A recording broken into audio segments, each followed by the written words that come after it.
Livro histórico, livro de Esther, capítulo 9, nós temos ministrado há alguns meses, capítulo a capítulo do livro de Esther. E hoje nós vamos para o capítulo 9.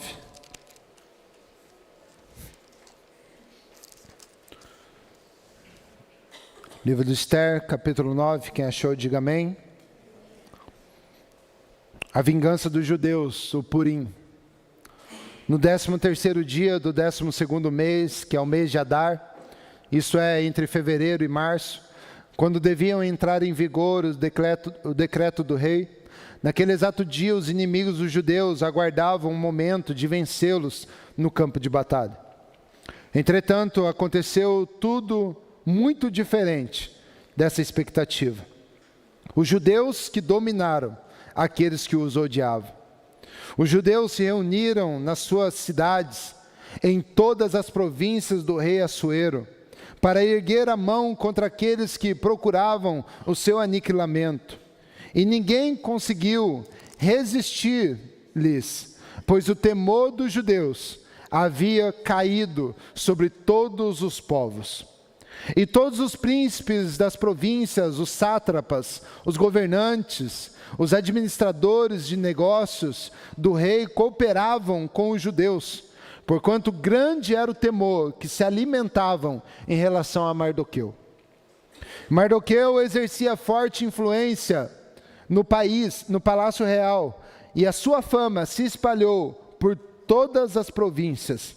E ele foi se tornando cada vez mais poderoso e respeitado. E os judeus feriram todos os seus inimigos a golpes de espada, matando-os e aniquilando-os, e fizeram o que desejaram com os que os odiavam. E os judeus mataram e eliminaram 500 homens da capital de Suzã. Também mataram Persandata, Dalfon, Aspata, Porata, Adalta, Aridata, Farmasta, Arissai, Aridai e Vaissata, os 10 filhos de Amã, filho de Amedata, o grande inimigo dos judeus, mas não colocaram a mão nos seus bens.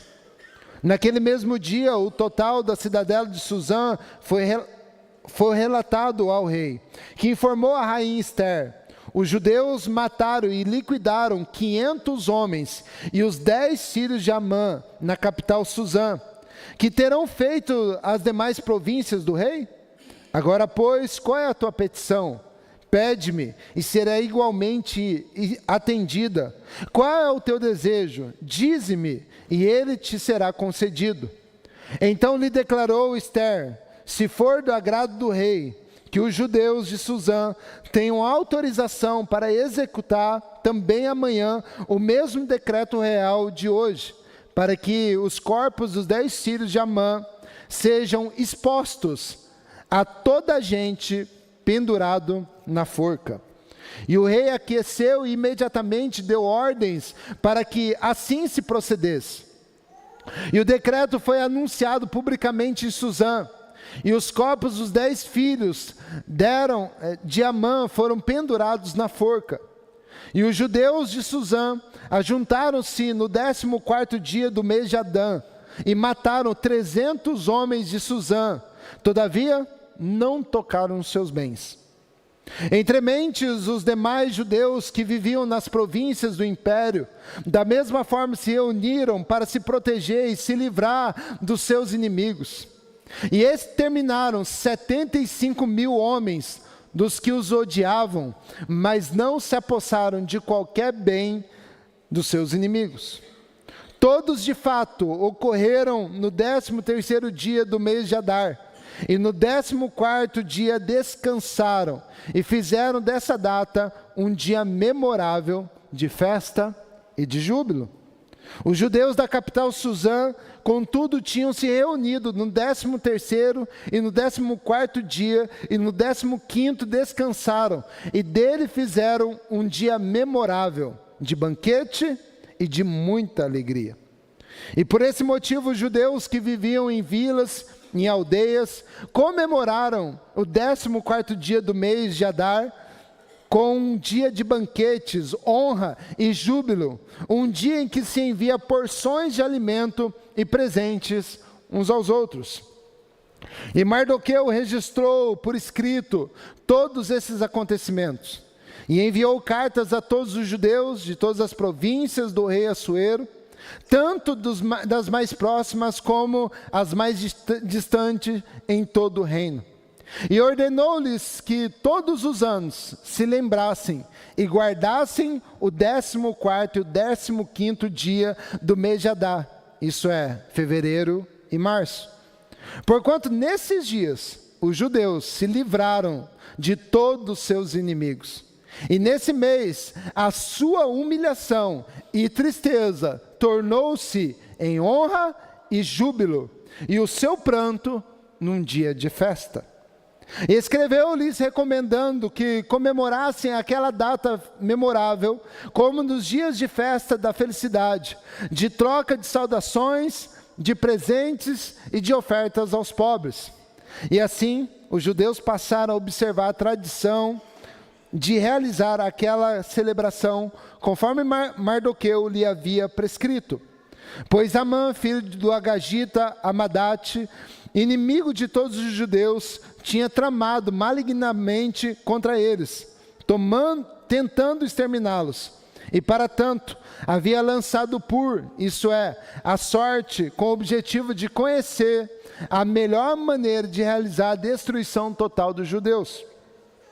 No entanto, quando esses sórdidos planos chegaram ao conhecimento do rei, por intermédio de Ester, ele deu ordens expressas e por escrito para que a intenção maligna de Amã para com os judeus se voltasse contra a sua própria cabeça, e para que ele e seus filhos fossem executados e pendurados na forca.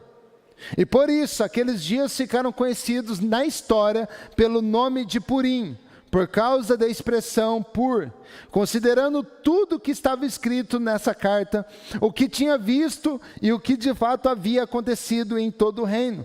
Os judeus decidiram estabelecer o costume de eles e os seus descendentes, a todos os que se tornassem judeus, não deixariam de celebrar anualmente esses 2 dias memoráveis, exatamente na forma estabelecida, descrita na carta e em suas datas certas. E esses 2 dias seriam lembrados e guardados em cada família, em todas as gerações, em todas as províncias e nas cidades. E esses dias de Purim não seriam revogados jamais entre os judeus. E os seus descendentes o haveriam de se lembrar e celebrar para sempre. Então a rainha Ester, filha de Abiail, e o judeu Mardoqueu escreveram com toda a autoridade uma segunda carta, a fim de confirmar todas as instruções da primeira, acerca da celebração dos Purim.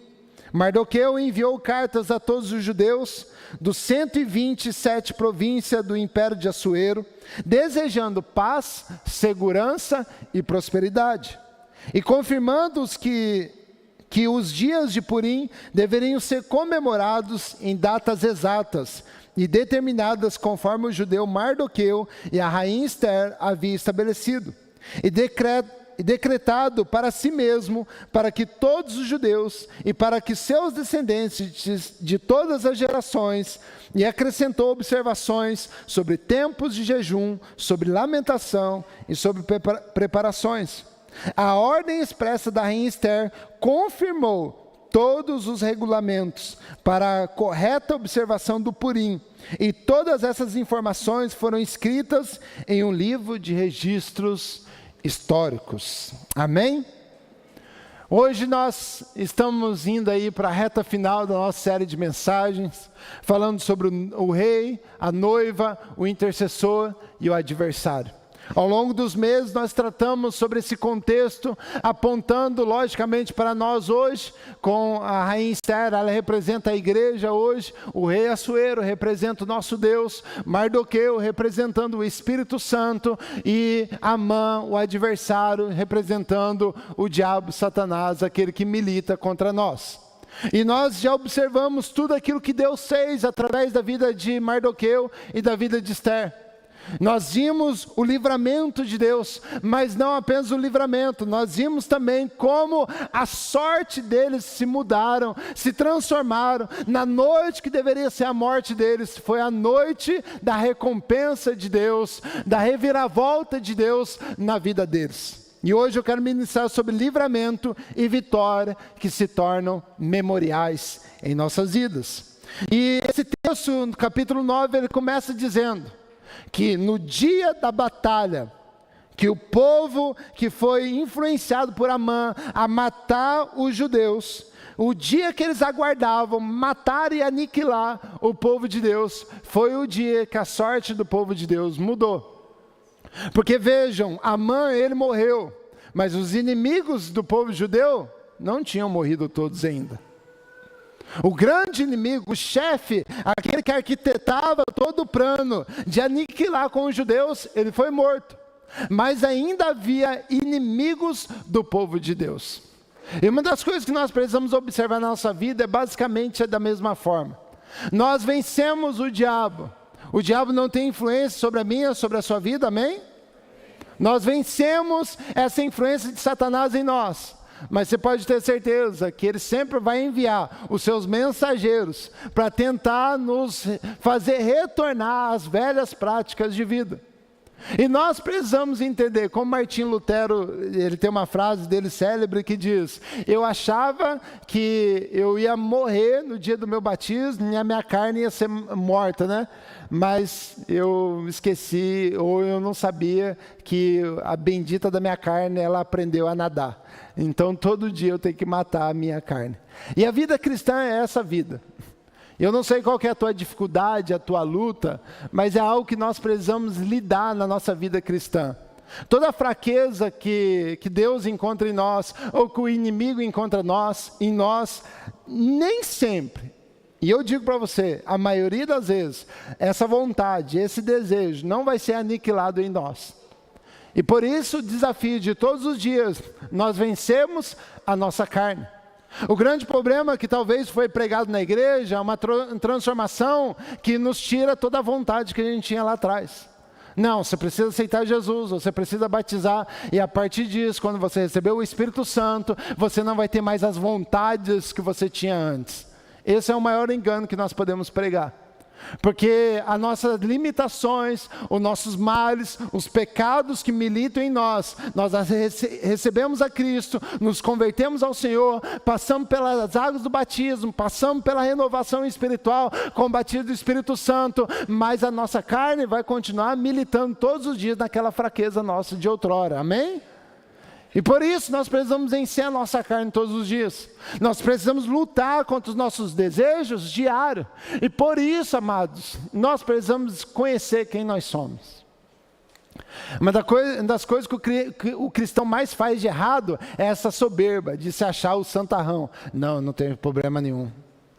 Não, misericórdia, pastor. Eu já passei pelas águas do batismo, eu sou batizado no Espírito Santo. O senhor viu hoje à noite como eu falei em línguas, como o Espírito Santo manifestou através da minha vida. Amados, nós podemos falar em línguas e devemos falar em línguas. Somos uma igreja que ama isso e nós queremos pregar cada vez mais sobre isso, mas isso não anula uma guerra que existe em nós todos os dias, da carne militando contra o Espírito, amém?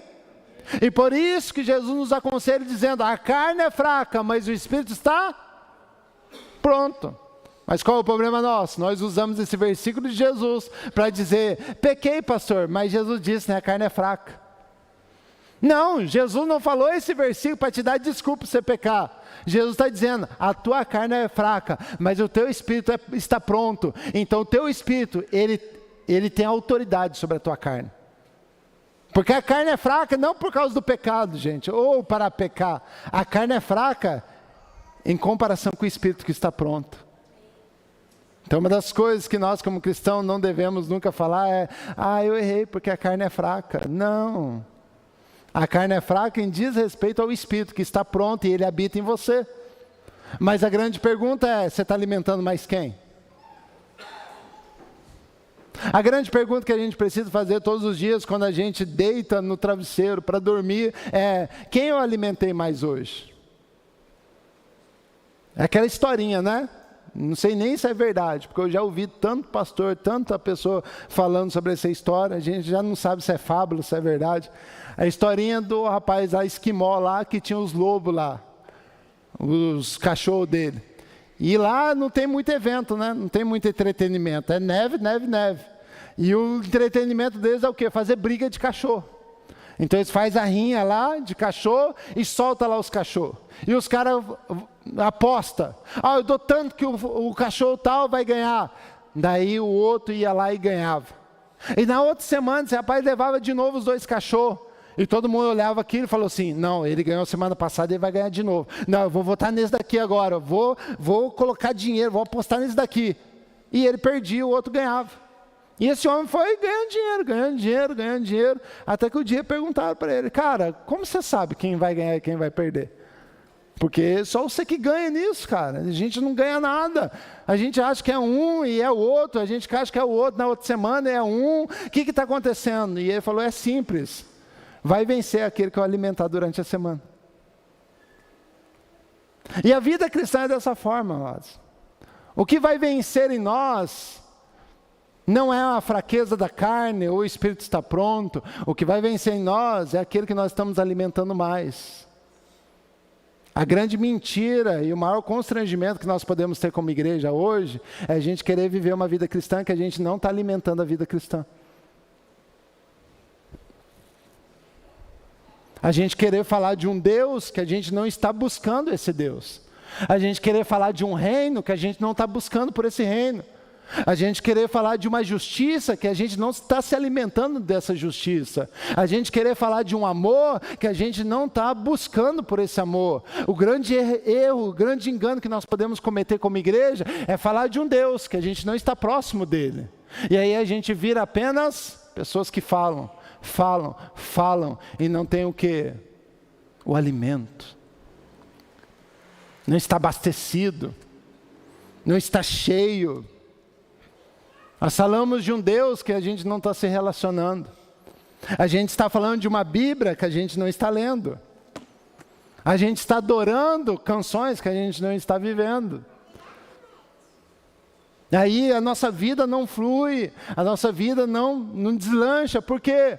Porque a gente está vivendo uma vida apenas de oratória, uma vida apenas de teoria, uma vida apenas de, é isso que tem que fazer, aquilo que tem que fazer. A gente se tornou de novo fariseu.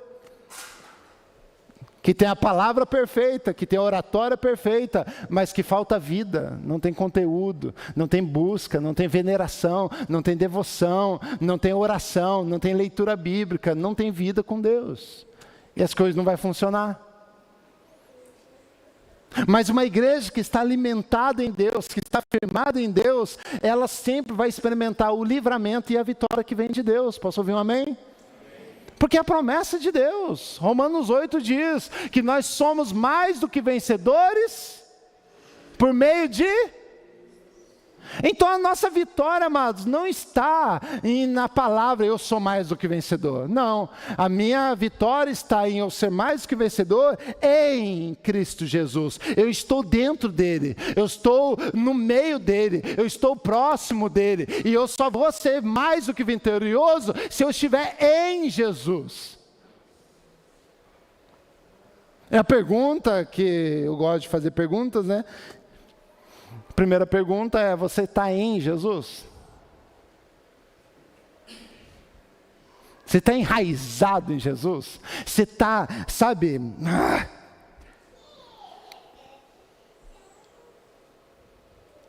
Ou Jesus é uma programação do fim de semana? Você está na palavra? Você está buscando a palavra? Você está se alimentando da palavra? Ou a palavra é apenas um livro que você abre domingo à noite na igreja, e como no dia de hoje, que a gente leu 32 versículos, você fala, meu Deus, que leitura extensa é essa?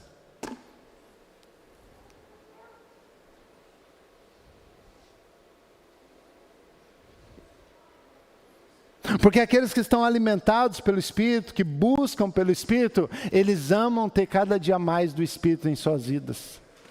Não é peso, não é enfadonho, mas é o que? É prazer.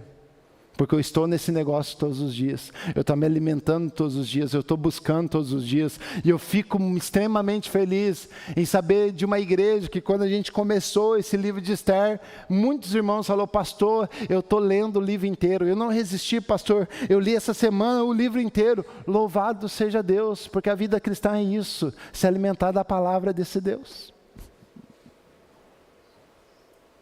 E a palavra do Senhor começa dizendo que no dia que os inimigos do povo de Deus pensaram que seria o dia onde eles iam aniquilar com o povo de Deus, foi o dia que os judeus dominaram aqueles que os odiaram. Amados, eu não sei qual é o plano de Satanás para com a tua vida. Eu sei que ele tem um plano para com você.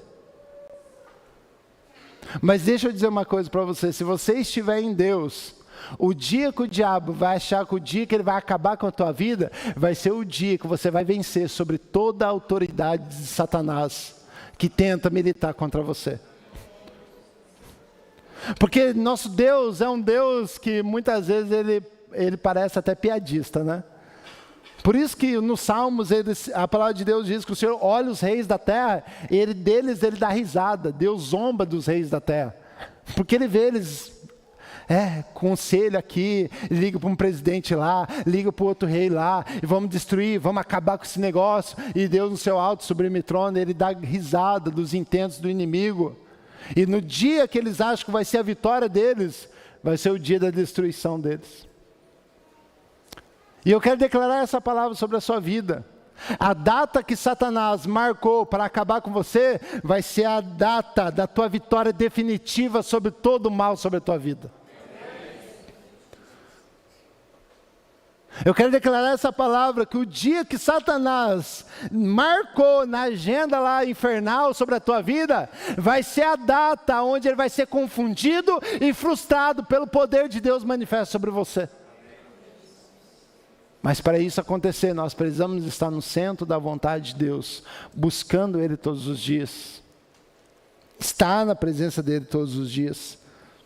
E essa história fala para nós também sobre o temor da igreja, o temor que o povo de Israel, o povo judeu, manifestou sobre os povos da terra.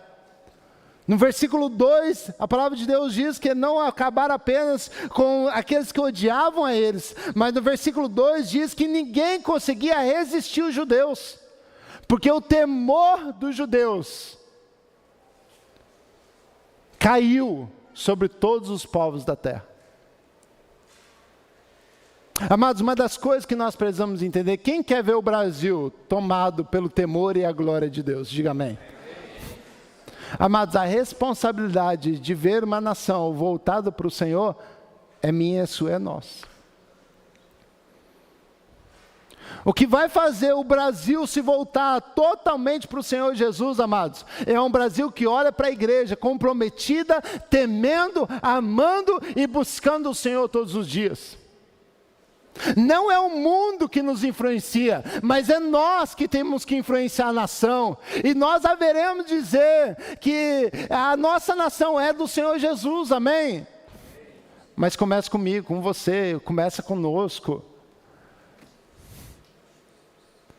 Se as pessoas lá fora não estão temendo a Deus, amados, é um juízo para nós mesmos, é que a gente não está temendo a Deus. E porque a gente não está temendo, por que o povo lá fora vai temer? Se a gente não respeita a presença, por que as pessoas lá fora vão respeitar? Se nós não amamos a presença, por que as pessoas lá fora vão amar a presença? Tudo começa com a casa de Deus, já dizia a carta de Pedro. É o mandamento de Jesus dizendo: tudo que você quer que os outros vos façam, faça você primeiro. O que Jesus está dizendo? Quem sinaliza as coisas nessa terra é a igreja. Não é o mundo que sinaliza as coisas para nós, mas somos nós, igreja do Senhor, que sinaliza o que nós queremos para o mundo. Então por que os povos da terra caíram em temor e não conseguiam resistir o povo de Deus? Porque eles olhavam para o povo de Deus, um povo que temia ao Senhor. E nós precisamos buscar isso, amém? O temor da igreja se manifestará sobre os povos da terra. Mas tudo começa conosco. Nós precisamos crescer em temor, crescer em devoção ao Senhor. E aí as pessoas serão influenciadas por esse temor que nós temos. Amados, quantas vezes eu ouvi e vi lá atrás as pessoas dizendo: "Oh, aonde você vai? Que igreja você vai?" Eu quero ir lá, eu quero fazer uma visita. Por quê? Por causa da vida dessa pessoa. Amados, a tua vida é o maior convite para as pessoas lá fora querer estar na igreja. Muitas vezes você não precisa ter a palavra que eu tenho, ou a palavra que o pastor Fernando tem, ou a palavra que a liderança dessa igreja tem. Mas a tua vida vai falar tão alto que a própria pessoa vai dizer: "Você é crente, né? Você é cristão. Aonde você vai, aonde você frequenta, cara, eu quero essa vida que você tem, eu quero esse Deus que você tem, eu quero ter essa fé que você tem, eu quero ter essa alegria que você tem, eu quero essa paz que você tem, eu quero que você carrega." E você vai dizer para ela: "Venha, porque a igreja está de portas abertas a você e você vai viver tudo que eu tenho vivido." Agora, uma igreja que não influencia não será uma igreja que vai ganhar as pessoas para Cristo. E a palavra do Senhor continua mostrando para nós, através da vida de Mardoqueu, simbolizado para nós como Espírito Santo, né? No versículo 4, Mardoqueu exercia forte influência no palácio. E a sua fama se espalhou por todas as províncias. E ele foi se tornando cada vez mais poderoso e respeitado. Quem é Mardoqueu? Mardoqueu é o Espírito Santo. E nós precisamos aprender e entender, amados, que o Espírito Santo, ele é nosso intercessor, ele é o nosso conselheiro, ele está agora dentro de cada um de nós, mas ele está agora diante do Pai, intercedendo por mim e por você. Ele está agora diante do Pai, gemendo pela minha, pela sua vida. Ele está agora diante do Pai, intercedendo em meu e em seu favor. E o que nós precisamos em contrapartida fazer? Nós precisamos fazer o nome do Espírito Santo famoso sobre a terra, amados. Você precisa falar mais do Espírito Santo. Você fala muito do Corinthians, você fala muito do São Paulo, você fala muito do Palmeiras, você fala muito do Santos, do Flamengo, pouco do Coxa. E nada do Espírito. Gente, a gente fala sobre tanta coisa, gente. Política, a gente se exaure de tanto falar de política. A gente fala sobre N assuntos, amados, e a gente não fala daquilo que é mais importante, o Espírito Santo de Deus. Como? A palavra de Deus pergunta: como crerão? Se não tem ninguém que pregue. Que jeito, gente? A pergunta da palavra: como crerão se não tem quem pregue? E a gente fala de tudo. A gente fala de todos os assuntos, mas a gente não fala do maior assunto que existe, o Espírito Santo de Deus. Ele está em mim. Ele me transformou, Ele me mudou, Ele me curou, Ele me libertou, Ele me salvou, e Ele quer fazer isso através da sua vida. Amados, é simples falar do Espírito Santo. E a gente negligencia o falar do Espírito. A gente tem vergonha, a gente tem medo do Espírito Santo, de falar sobre Ele. A gente tem medo, tem vergonha no trabalho de falar do Deus ao qual nós cremos. A gente tem medo de falar para as pessoas ao nosso redor, dizendo: ó, eu estou sentindo do Espírito, ó, que esse daqui não... Gente, coloca mais Deus na tua vida. Crente falando de pressentimento. Ai, eu estou pressentindo. Ai, eu estou premunindo. Ai, eu estou com um sentimento. Você tem todo o raio de nome, mas o nome do Espírito Santo você não fala. Ó, chegou o rupiar aqui, ó. E ó, estou sentindo, hein? E o Espírito nós não falamos. Ó, eu tô premonindo que alguma coisa vai acontecer, e você não fala que essa premonição é o Espírito Santo falando através de você. Você não fala do nome do Espírito Santo. Mardoqueu, simbolizado pelo Espírito Santo, exercia forte influência no palácio real. O Espírito Santo está onde, gente? Agora, está aqui, mas ele está no trono de Deus, palácio real, namorada do Senhor. Deus triuno, Pai, Filho e Espírito Santo, Ele está aqui, mas Ele está lá agora. E Ele exerce forte influência no palácio. E a sua fama tem que ser espalhada por toda a província. A fama dele precisa ser espalhada na Igreja Reviver. A fama dele precisa ser espalhada na tua casa. A fama do Espírito precisa ser espalhada no teu trabalho. A fama do Espírito precisa ser espalhada sobre Santo Antônio. A fama do Espírito precisa ser espalhada sobre o Brasil, sobre as nações da terra. Porque a promessa de Deus nos últimos dias: enviarei o meu.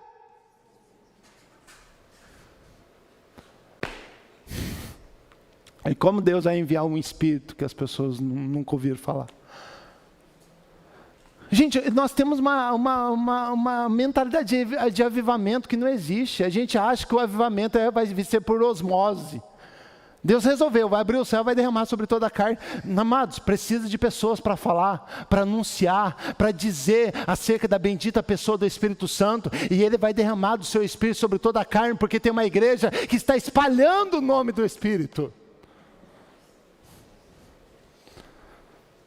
Nós precisamos fazer o nome dele crescer, se espalhar.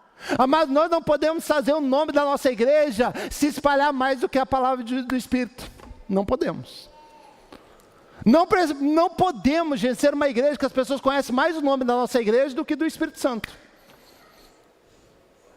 Não podemos ser um tipo de igreja que as pessoas estão falando mais da figura do pastor Jonathan, da figura do pastor Fernando, do que do Espírito Santo. Não podemos.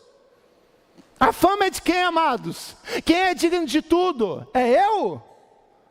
É eu, gente? Quem é digno de tudo? A Reviver? Quem é digno de tudo? A fé cristã? Quem é digno de tudo?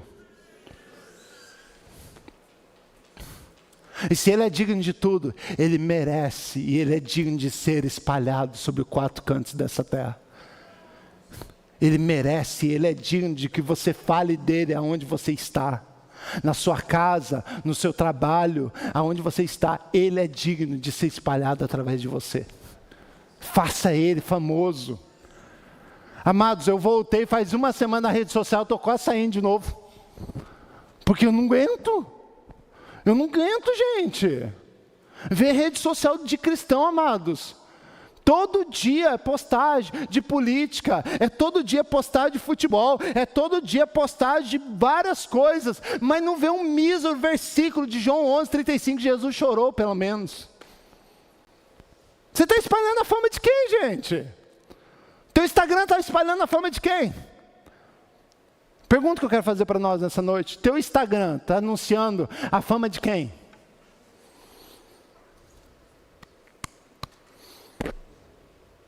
Teu Facebook está espalhando a fama de quem? Teu WhatsApp está espalhando a fama de quem?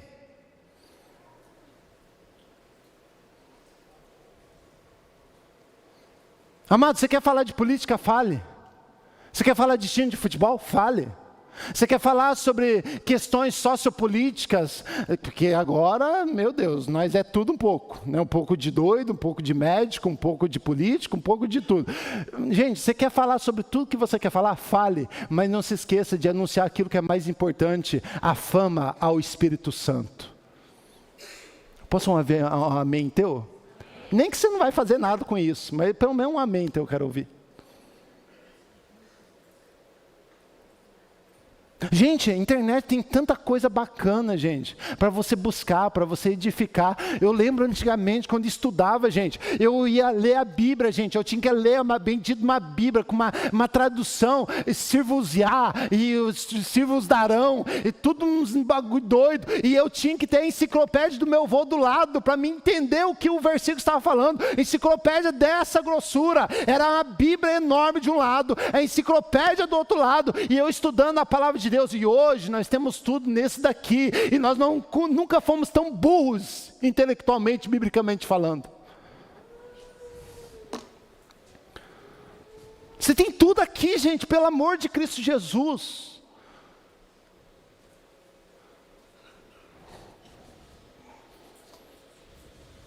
Você está espalhando a fama de quem?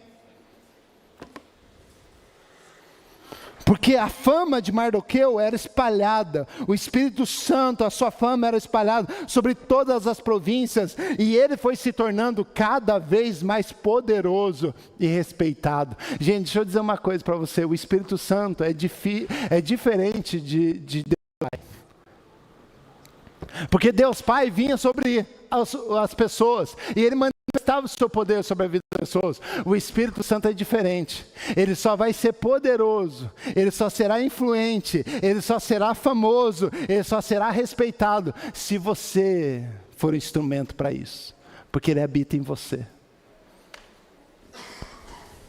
Não é porque ele não tem poder, não é porque não tem autoridade, é porque ele escolheu se prender a nós. Então você quer ver o Espírito Santo manifestando seu poder sobre a terra? Quer ou não? Permita através da sua vida. Você quer ver o Espírito Santo respeitado lá fora? Tenha você respeito por ele. Você quer ver o Espírito Santo sendo famoso sobre os 4 cantos dessa terra? Permita ele ser famoso através da sua vida.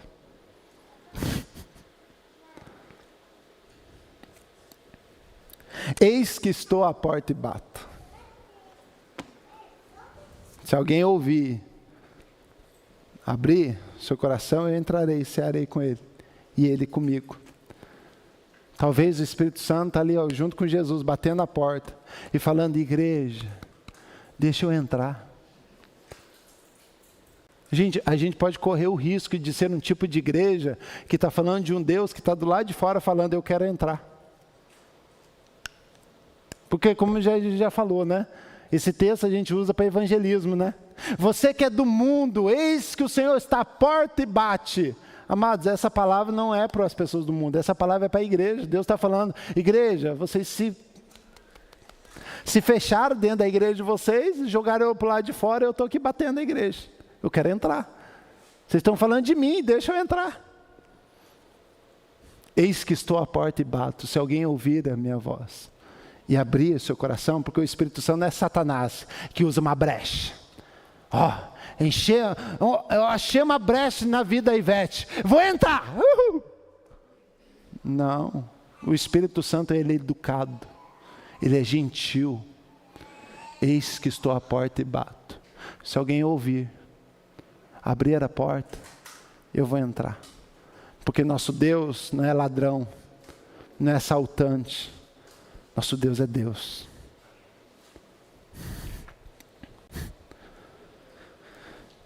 Então quem espalha a fama do Espírito Santo? Eu, você, cada um de nós.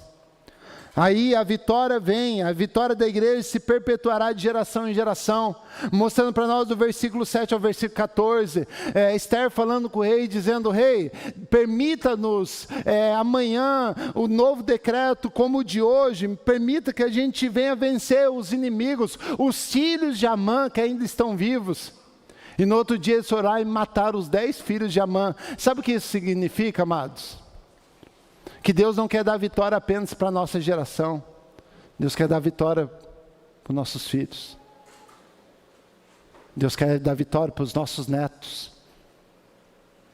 Amém? Deus quer dar vitória para os nossos bisnetos. Deus quer dar vitória para os nossos tataranetos. Porque a palavra do Senhor diz que a maldição pode acompanhar a 3ª e a 4ª geração, mas a bênção do Senhor acompanharão até a 1000ª geração. O que Deus quer fazer na tua vida, não vai parar na tua vida. Deus quer fazer na tua descendência.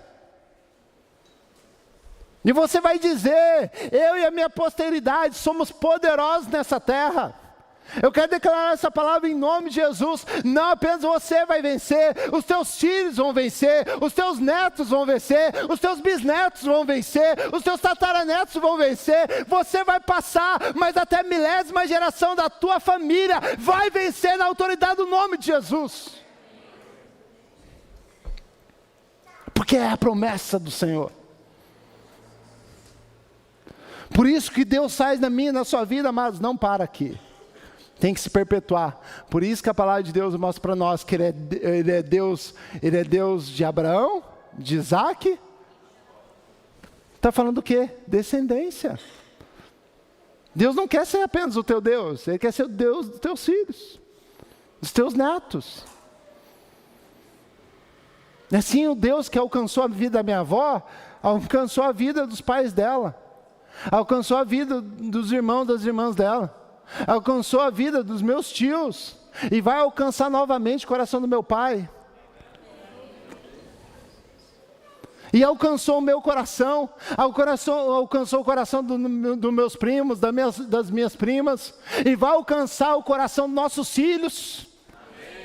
E vai alcançar nossos netos, nossos bisnetos, porque a promessa de Deus não para em mim, não para em você, vai perpetuar até a 1000ª geração em nome de Jesus, e até a volta de Jesus, a sua geração será poderosa nessa terra, até a volta de Jesus, a tua casa, a tua família, a tua descendência estará enraizados na presença do Senhor, e eles darão o seu fruto, e eles serão viçosos, serão abençoados, porque Deus se perpetuará sobre ti, sobre a tua casa. É a promessa. É a promessa. Não foi um homem que prometeu, foi Deus que prometeu. E Ele é fiel para cumprir. Então Esther, Mardoqueu manifesta novamente um decreto. Agora não apenas para matar os inimigos de agora, mas os inimigos futuros. E eles matam então todos os filhos de Amã. Porque o que Deus faz em nossas vidas, o que Deus faz em nossas vidas é por completo. E aí o texto continua dizendo que não apenas a vitória vai se perpetuar de geração em geração, mas que Deus é aquele que muda a nossa sorte. Porque esse nome Purim significa sorte. E foi o dia que Amã jogou sorte, para ver que dia que ia matar o povo de Deus. Mas o povo de Deus não vive de sorte. O povo de Deus vive da palavra de Deus. O inimigo tentou lançar sorte. E a sorte caiu nesse dia. É nesse dia que nós vamos matar. Mas só que nós não vivemos de sorte. Nós vivemos de um Deus todo-poderoso. E Deus usou o dia da sorte do inimigo para ser a derrocada do inimigo. E aquilo que era sorte para o inimigo se transformou no dia de festa do povo de Deus. Então esse Purim não é uma escolha de Esther, de Mardoqueu, do povo de Deus, não. O Purim foi a escolha dos próprios inimigos. E eles usaram esse nome. O dia que eles tentaram nos matar foi o dia do livramento e da vitória de Deus sobre nossas vidas. E por isso esse dia será chamado o dia de Purim, o dia que a nossa sorte foi mudada. Aleluia! Porque esse é o nosso Deus, amém? É Deus que muda a nossa sorte. E aí a palavra de Deus mostra para nós, continuando esse texto, a partir do verso 28, você vai ver que Mardoqueu e Esther não apenas trazem vitória, não apenas matam os seus inimigos, mas eles estabelecem uma festa para se perpetuar de geração em geração, para que eles não se esquecessem do que Deus fez. E agora, eu quero falar sobre algo que o Espírito Santo, enquanto eu estudava, Ele colocou firme no meu coração para você. Tem muita gente que já experimentou um grande livramento de Deus. Tem muita gente que está experimentando um livramento de Deus. E tem muita gente que vai experimentar um grande livramento de Deus. E o Espírito Santo está falando a mim e a você, todo livramento e grande vitória de Deus, você precisa anotar.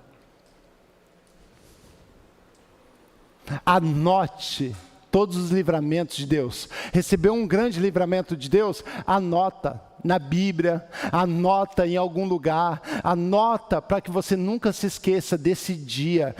Amados, livramento e vitória de Deus sobre nossas vidas precisam se tornar memoriais. Nós precisamos nos lembrar todos os anos, todos os dias, dos grandes feitos de Deus sobre a nossa vida. Sabe uma das coisas que me entristece, amados? A facilidade que nós temos de esquecer o que Deus faz.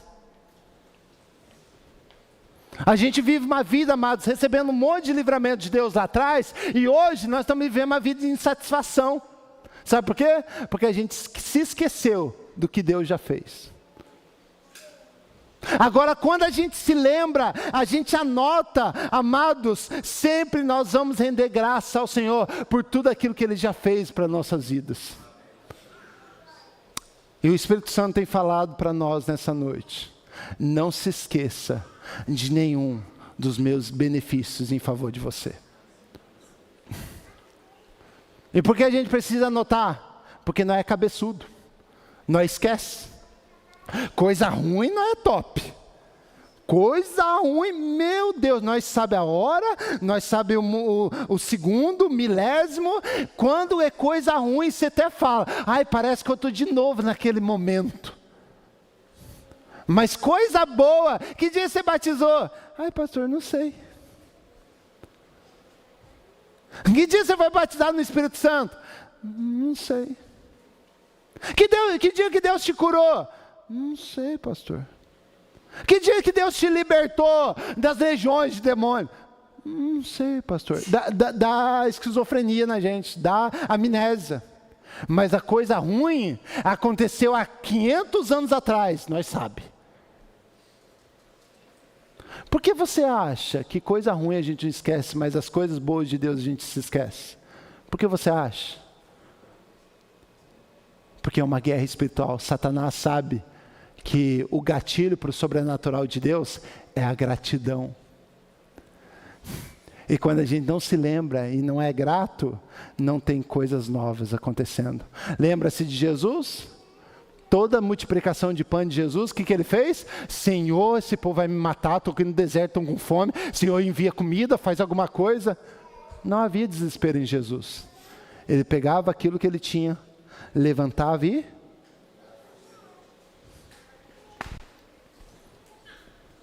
Sabe aonde está a multiplicação da tua vida? Em você parar de ser cabeçudo e ser mais grato. Em você reclamar menos, falar mal menos, murmurar menos e agradecer mais. Porque o sobrenatural de Deus sempre vai estar alinhado em corações que estão gratos. Deus não faz sobrenatural em quem murmura. Lembra do povo de Israel? Recebeu palavra profética: vocês vão entrar na terra que emana leite e mel. Mas porque eles murmuraram e não agradeceram os livramentos de Deus no caminho, Deus falou: vai ficar todo mundo. Os filhos, vocês vão entrar, mas vocês vão morrer tudo aqui no deserto. Por quê? Porque se não tem coração grato, não tem concretização da promessa, não tem adentrada na terra prometida. Então seja mais grato por aquilo que Deus já fez na sua vida. Marca a partir de hoje. Se ainda lembra coisas boas que Deus fez lá no passado, então marca, anota. Não se esqueça. Deus trouxe livramento e vitória sobre o povo de Deus. E Esther e Mardoqueu rapidamente falou: opa, isso daqui não vai ficar por assim não. Anota aí. Todos os anos a gente vai ter que celebrar uma festa por causa do grande livramento e da vitória do Senhor sobre nossas vidas. Todos os anos. Por que a gente celebra a Páscoa, gente? Porque Jesus fala: todas as vezes que vocês se reunirem e comer do pão e beber do cálice. Porque Jesus, ele traz essas festas. A Páscoa, e Jesus morre na Páscoa. 50 dias depois, Pentecoste, o Espírito é derramado. Por que, gente, tudo isso? Porque em dias específicos, em festas específicas. Por quê? Porque Deus quer fazer com que os livramentos e a vitória dele na minha e na sua vida se tornem memoriais. Eu nunca me esquecerei de todos os benefícios do Senhor sobre a minha vida. Então não marca só no aniversário seu, a data do casamento. Anota também os livramentos. Amém? Anota as vitórias de Deus sobre a sua vida, para que você nunca se esqueça de tudo que Deus já fez sobre a sua vida. E por último, amados, a palavra de Deus vai nos mostrar, no versículo 30, que Mardoqueu enviou cartas a todos os judeus das 127 províncias de todo o império de Assuero, desejando-lhes paz, segurança e prosperidade. E aqui eu termino. Sabe qual é o desejo do Espírito Santo para mim e para com você? O desejo dele, o que ele quer fazer em nós é dar-nos paz, segurança e prosperidade. O que nós mais queremos hoje? Paz, segurança. E o Espírito Santo quer dar o quê? E por que você não está usufruindo disso? Porque você trocou a gratidão pela murmuração. Você está reclamando demais, você está murmurando demais, e você não está encontrando e não está acessando o sobrenatural que é manifestado através da gratidão. Você quer viver uma vida de paz? Você quer viver uma vida de segurança? Você quer viver uma vida de prosperidade? Money, money, money, money, money. Você quer viver? Você quer viver isso? Então troca a tua murmuração por gratidão. Para de reclamar, agradeça. Ai, pastor, domingo eu já acordo triste, pastor, porque no outro dia eu sei que é segunda. Jesus amado, gente. Você não está conseguindo nem aproveitar o domingo mais, você já está entrando em depressão no domingo, porque amanhã é segunda-feira, basta cada dia o seu mal, não é segunda, é domingo, então aproveite, celebre o dia que o Senhor fez para ti.